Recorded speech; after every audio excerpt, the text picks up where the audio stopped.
बिस्मिल्लाहिर्रहमानिर्रहीम। अस्सलाम वालेकुम डियर स्टूडेंट्स, उम्मीद है आप खैरियत से होंगे और अपने लेक्चर्स अच्छे तरीके से पढ़ रहे होंगे। जी, आज का जो हमारा लेक्चर है वो काई स्क्वायर के टॉपिक का आपके कोर्स के लिए लास्ट लेक्चर है और इसका जो नाम है, लेक्चर का टाइटल है, वो है chi square test of independence of attributes. ठीक है जी, के जो एट्रीब्यूट्स हैं उनकी आपस में जो एसोसिएशन है, उनमें कोई एसोसिएशन है, कोई ताल्लुक है, उसको स्टडी करने के लिए उसकी जो टेस्टिंग की जाती है, ये उससे रिलेटेड टॉपिक है। ठीक है, इस पर हम तफसील से बात करने से पहले हम ये देखते हैं कि हमने लास्ट लेक्चर में हमने कौन कौन सी चीज़ें पढ़ी थी। जी, लास्ट लेक्चर हमारा जो था वो था test of goodness of fit for binomial distribution. ठीक है, और दूसरा टॉपिक था कि test of goodness of it for Poisson distribution. इनका थोड़ा सा बैकग्राउंड फिर बता देता हूँ आपको कि बाइनोमियल का वो केस था जिसमें दो ही चीज़ों की डिस्कशन होती थी, लेकिन आपके आइटम रेयर नहीं होते थे। ठीक है, आम कॉमन आइटम्स होते थे, जैसे कॉइन है, डाई है, या इस तरह की कुछ चीज़ें हैं। तो उसमें क्या होता था कि वो ये जो बाइनोमियल और पॉइसन का टॉपिक है, इसमें चूँकि हमने काई स्क्वायर में एक्सपेक्ट ई का एक कॉलम बनाना होता था और ई बराबर होता था एन पी के। ठीक है जी, वो आपको याद होगा ई किसके बराबर होता था, एन पी के। मैं यहाँ पे लिख के भी आपको दे देता हूँ। तो इन टॉपिक्स में, इन दोनों टॉपिक्स के लिए ई बराबर होता था एन इंटू पी के, एन पी आई के। और ये पी आई, अगर हम इस टॉपिक से एक स्टेप और पीछे जाएं तो हमारे पास मल्टीनॉमिनल और यूनिफॉर्म प्रोपोर्शंस की टेस्टिंग थी, मोर देन 2 प्रोपोर्शंस, यूनिफॉर्म और मल्टीनॉमिनल प्रोपोर्शंस की। तो उनमें तमाम पीस की जो वैल्यूज थी वो गिवन होती थी, उनको टेस्ट किया जाता था। और जब हम टेस्ट स्टैटिस्टिक में ई निकालते थे तो वही एच नॉट से पीस उठा के हम ई निकाल लेते थे। आप इससे पिछला लेक्चर, उससे जो पिछला है वो आप देखेंगे तो क्लियर हो जाएगा। जब हम इससे पिछले लेक्चर में आए, यानी जिसकी अभी मैं बात कर रहा हूँ गुडनेस ऑफ फिट की, तो उसमें और पिछले लेक्चर में सिर्फ एक फ़र्क था कि उसमें तो तमाम प्रोबेबिलिटीज एच नॉट में इक्वल या डिफरेंट की फॉर्म में मौजूद होती थी और वो आगे यूज हो जाती थी काई स्क्वायर की कैलकुलेशन में। लेकिन गुडनेस ऑफ फिट में क्या होता था कि अगर बाइनोमियल का सवाल होता था, तो उसके अंदर हमें बाइनोमियल का फार्मूला लगा के तो हम प्रोबेबिलिटी फाइंड करते थे। और जाहिर है बाइनोमियल का फार्मूला लगाने के लिए आपको ये स्मॉल पी और क्यू चाहिए था। तो इसके लिए हम क्या करते थे कि डाटा का मीन निकाल के हम उसको एन पी के इक्वल रखते थे और एन हमें मालूम होता था और स्मॉल पी हम यहाँ से निकाल लेते थे। और पॉइसन की सूरत में हम डाटा के मीन को लेमडा के इक्वल रख के तो हम कहते थे कि ये इसका पैरामीटर, एस्टिमेटेड पैरामीटर है। तो ये वाला जो टॉपिक था ये हमने लास्ट लेक्चर में बड़ी तफसील से किया हुआ है। आप इसको पढ़ें, देखें और फिर भी कोई प्रॉब्लम हो तो आप मुझसे डिस्कस कर सकते हैं। तो ये हमारा लास्ट टॉपिक था जिसको हमने किया था। ठीक है जी, अब हम देखते हैं कि हमारे मौजूदा टॉपिक में क्या जी। तो इस लेक्चर में हम ये देखते हैं कि हमने एक ऊपर आपने एक वर्ड देखा है एट्रीब्यूट्स। ठीक है, और उसमें आपने एक लफ्ज़ देखा है इंडिपेंडेंस। ठीक, तो असल में एट्रीब्यूट और जो दो चीज़ें होती हैं, एक होती है वेरिएबल और एक होता है एट्रीब्यूट। ठीक है, वेरिएबल जो आपका क्वांटिटेटिव डाटा ना, उसकी नोटेशन को हम वेरिएबल को उसकी नोटेशन के तौर पे यूज़ करते हैं, जैसे हाइट का डाटा, वेट का डाटा, इस तरह का। ठीक है, लेकिन जो आपका क्वालिटेटिव डाटा टाइप कुछ चीज़ होती है ना, जिसमें आप सिर्फ एक काउंटिंग करते हैं किसी खास खासियत की बिना पे, तो उसको हम एट्रीब्यूट कहते हैं। मसलन किसी सब्जेक्ट के बारे में हम कहेंगे कुछ लोगों को मैथ पसंद है, कुछ को स्टैट पसंद है, कुछ को इकोनॉमिक्स पसंद है, कोई लिटरेचर को पसंद करते हैं। तो ये जो सब्जेक्ट की लाइकिंग या जो है, दिस इज़ एट्रीब्यूट। ठीक है, और दूसरी तरफ अगर हम स्पोर्ट्स लें कि कोई हॉकी खेलता है, कोई क्रिकेट खेलता है और कोई गेम करता है, कोई एक्सरसाइज करता है, तो ये जो सारी ये जो गेम्स हैं, ये गेम की लाइकिंग या गेम्स की जो कैटेगरीज है वो एक अलग एट्रीब्यूट है। तो इस तरह के जो आपको चीज़ें सामने आएंगी वो एट्रीब्यूट्स कहलाती हैं।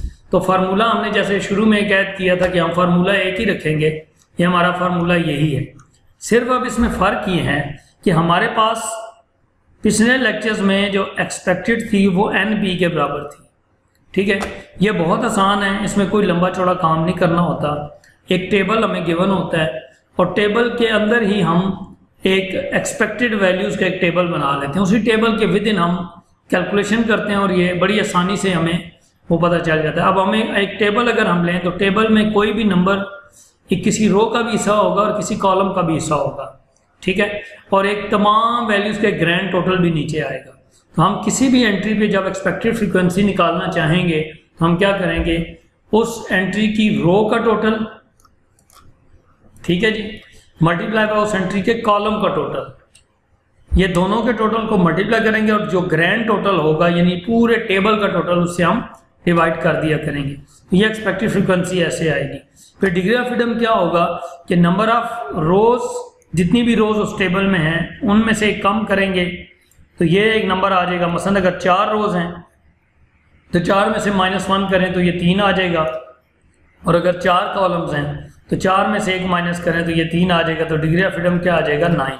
तो फिर ये उस डिग्री ऑफ फ्रीडम पे उसी तरह काई स्क्वायर का जो टेबल है हमारे पास, वो हम टेबल काई स्क्वायर का उसी तरीके से हम देखेंगे जैसे हम पीछे काई स्क्वायर की वैल्यूज़ में हम काई स्क्वायर के जो क्वेश्चन उनमें हम देखते आए हैं। यहाँ पे ऊपर वही लेवल ऑफ सिग्निफिकेंस सॉल्व करने के बाद जो भी है, ठीक है। तो इसमें टू टेल का कॉन्सेप्ट तो होगा नहीं, क्योंकि ये इसमें सीधा सीधा या एसोसिएशन है या नो एसोसिएशन है, यानी आपके अल्टरनेटिव हाइपोथेसिस में कोई नॉट इक्वल टू का सिंबल नहीं है, इसलिए इसमें टू टेल का कॉन्सेप्ट नहीं है। सीधा सीधा अल्फा पे वैल्यू देखेंगे। बहुत आसान है, बहुत सिंपल है, और इसके जो क्वेश्चंस हैं वो ये मेंशन है 17.41, 50 और 52। ये पेज 231 से 235 तक आपकी बुक में ये मौजूद है, ठीक। तो अब हम इसका एक क्वेश्चन देखते हैं, और फिर एक आध क्वेश्चन तो मुझे बुक से मिल गया था एग्जाम्पल के तौर पे, बाकी क्वेश्चंस मैंने इधर उधर से नेट से या इधर उधर से देखे हैं, तो वो भी इस लेक्चर में शामिल कर दिए ताकि आपको समझ आ जाए। अब देखिए हम इस क्वेश्चन को ज़रा गौर से देखते हैं, है बहुत ईजी, परेशान होने की बात नहीं है।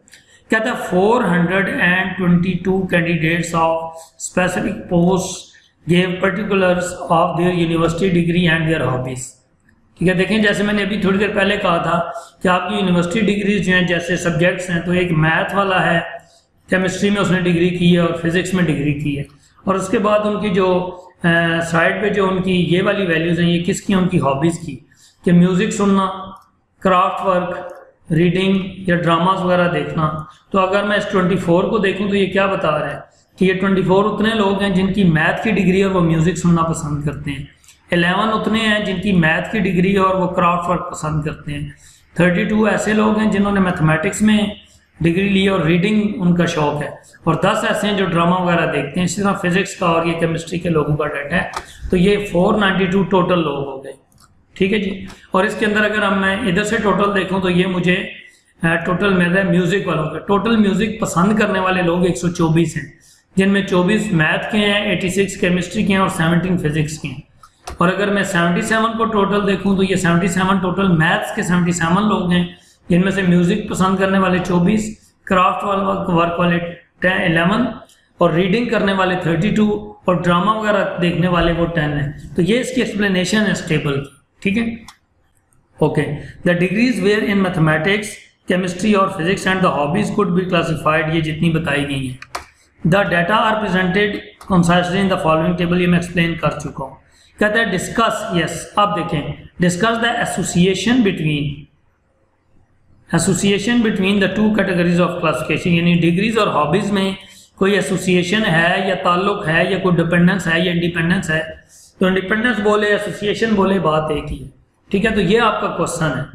इस क्वेश्चन को उम्मीद है आप समझ गए होंगे कि ये टेबल इस तरह की फॉर्म में है। अब हम इसको सोल्यूशन देखते हैं। सोल्यूशन में सबसे पहले हमने देखा कि हमारे पास ग्रैंड टोटल क्या है, 42। हाइपोथेसिस क्या लिखनी है कि the degrees and hobbies are independent, ठीक है। इसको लिखना है इंडिपेंडेंट या नॉट एसोसिएटेड, और H1 लिखना है the degrees and hobbies are not dependent associated, ठीक है जी। उसके बाद हमने यहाँ पे लेवल ऑफ सिग्निफिकेंस 5% लिख लिया, चूंकि मेंशन नहीं था। सो काई स्क्वायर का फार्मूला जो हम यूज़ करते चले आ रहे हैं यही यूज़ करेंगे, summation of O minus C square over E, ठीक है। तो अब हमें यहाँ पे देखें कि ये टेबल नीचे बना हुआ है, ये contingency table with expected values. ये हमने एक्सपेक्टेड वैल्यूज फाइंड करने का एक टेबल यहाँ बनाया हुआ है। आप देखें, जहन में रहे कि ये जो डाटा गिवन है ना आपको, ये वाला, ये अंदर की वैल्यूज, मैं बाहर के टोटल्स की बात नहीं कर रहा, ये अंदर की वैल्यूज, ये सारी जो हैं ये आपकी ऑब्जर्व्ड फ्रीक्वेंसी है ओ। ये जो फार्मूले में ओ आपको नजर आ रहा है ना, ये सारी ये हैं 24, 86, 17 एंड सो ऑन 44। तो ओ तो आपको गिवन है। अब हमें ई बनाना है, तो ई के लिए मैंने क्या कहा था कि आपने क्या करना है, गौर से सबसे पहले टोटल चेंज नहीं होते, टोटल एक्सपेक्टेड के भी वही रहेंगे, ओरिजिनल के भी वही रहेंगे।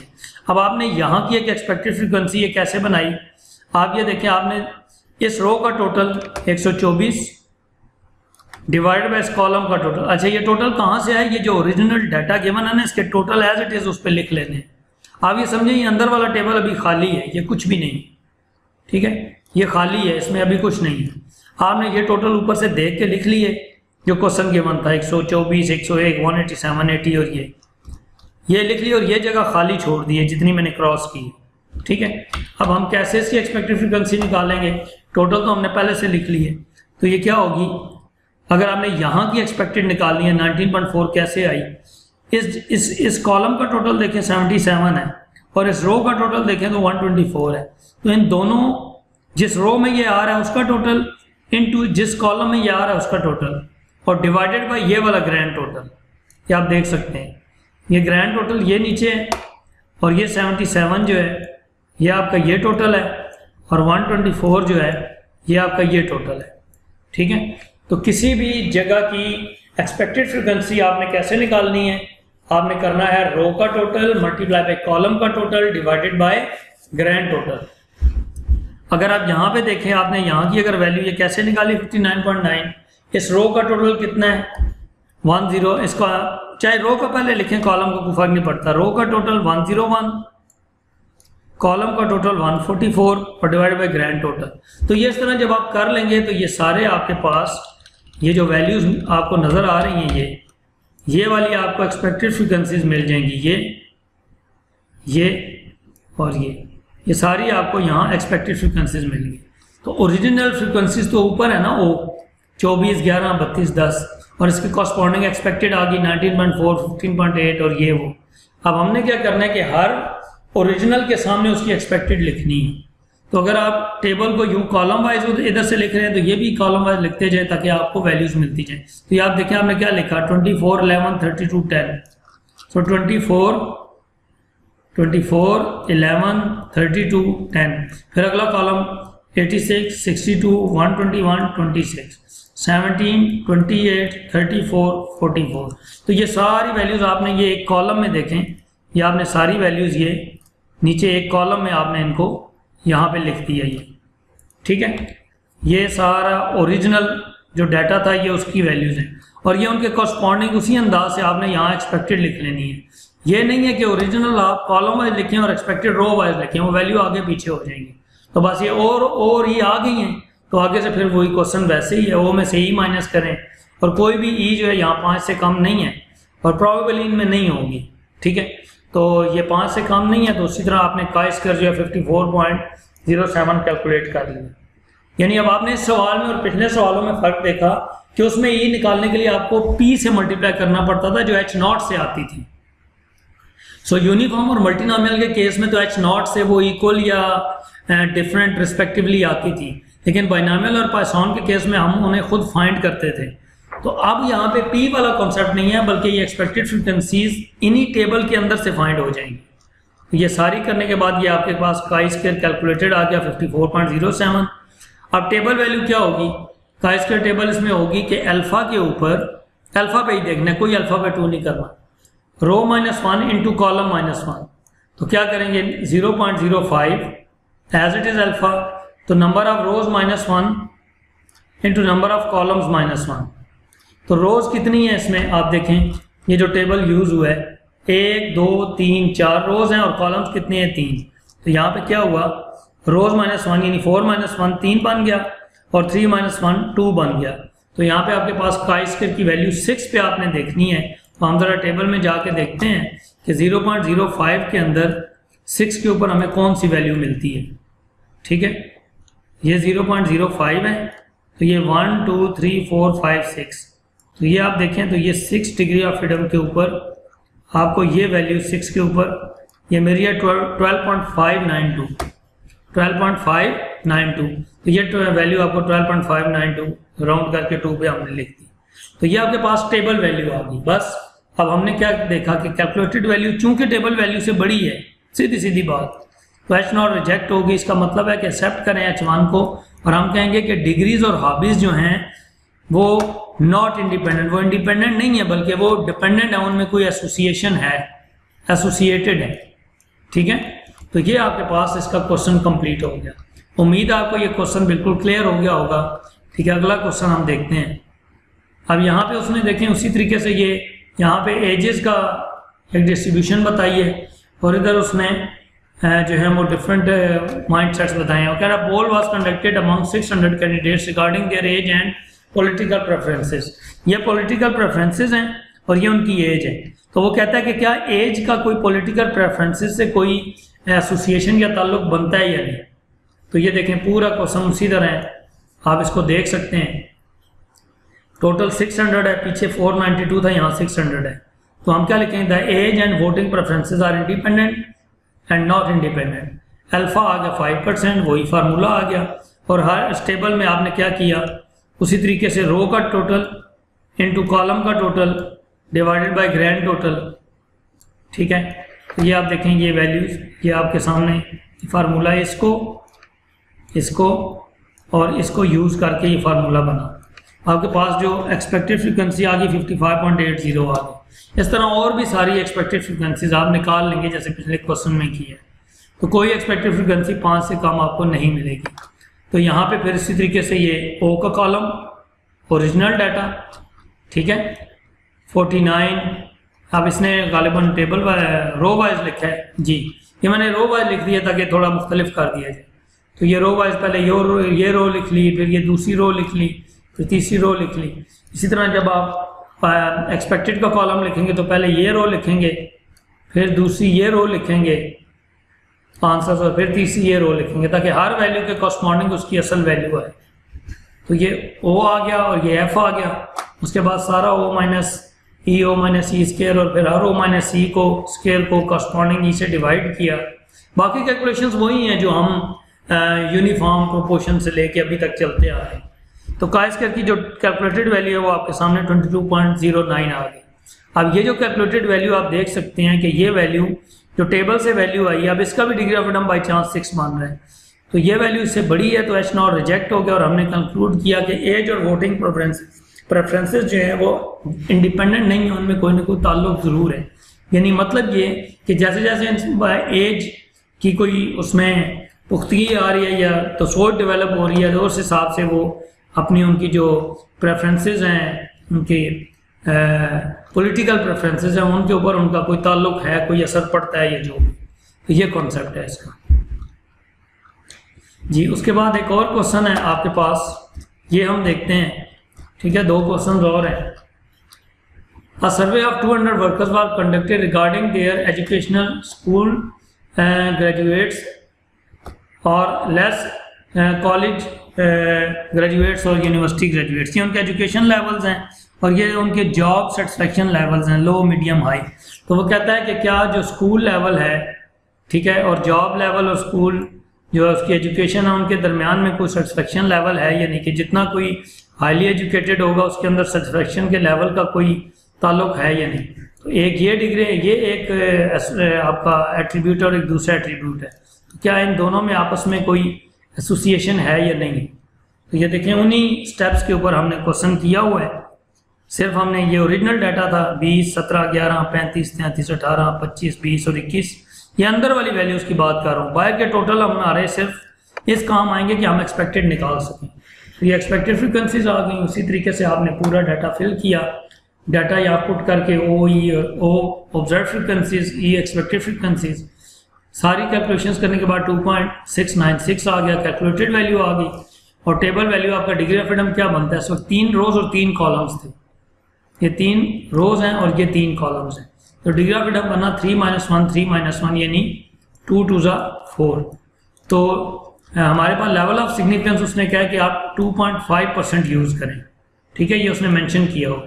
सो 2.5% को हमने किस में देखना है, 4 में देखना है। ठीक है, सो 2.5% को जब मैं 4 में देखूंगा, ये मेरे पास 2.5% है, इसको जब मैं 4 पे लाऊंगा 1 2 3 4, ये 11.14 ये आपके पास इसकी टेबल की वैल्यू आ गई। तो आप ये देखें 11.14 ये टेबल की वैल्यू है, सो कैलकुलेटेड वैल्यू टेबल की वैल्यू से लेस है, इसका मतलब H नॉट एक्सेप्ट हो जाएगा। और इसका मतलब क्या हुआ कि जॉब लेवल और एजुकेशन लेवल जो हैं वो आपस में इस वक्त कोई इतने 5% 2.5% लेवल ऑफ सिग्निफिकेंस पे उनके अंदर कोई एसोसिएशन नहीं है, वो इंडिपेंडेंट है। ठीक है जी, तो ये यहाँ पे आपका ये क्वेश्चन कंप्लीट जी, तो ये क्वेश्चन यहाँ पे हमारा कंप्लीट हुआ। अब ये गालिबन लास्ट क्वेश्चन है इसका, ये देख लें जी। A sample of 340 randomly selected people in their 20s were asked about their favorite place to go on the Friday night. The results are given in the table together with the person's gender. Man women ये इन्होंने मुख्तलिफ बताए हैं कि ये gender है, और यहाँ पे मूवीज़ देखना और शॉपिंग, स्पोर्ट्स, जिम और रेस्टोरेंट, शॉपिंग, कंसर्ट एटसेट्रा, ये डाटा कहीं से मिला तो ये मैंने यूज़ कर लिया। ठीक है, तो अब आपके पास जो जेंडर है ये एक कैटेगरी है, ठीक है, और ये जो प्लेसेस हैं ये दूसरी कैटेगरी है। तो कह रहा है कि क्या इनमें आपस में कोई एसोसिएशन है या नहीं। सो 340 उसी तरीके से हाइपोथेसिस आपने बना ली, और हाइपोथेसिस बनाने के बाद 5% लेवल ऑफ सिग्निफिकेंस फार्मूला, और ये एक्सपेक्टेड फ्रीक्वेंसीज का वैसे ही टेबल बना लिया जैसे पिछले हमने तमाम क्वेश्चंस में बनाया है।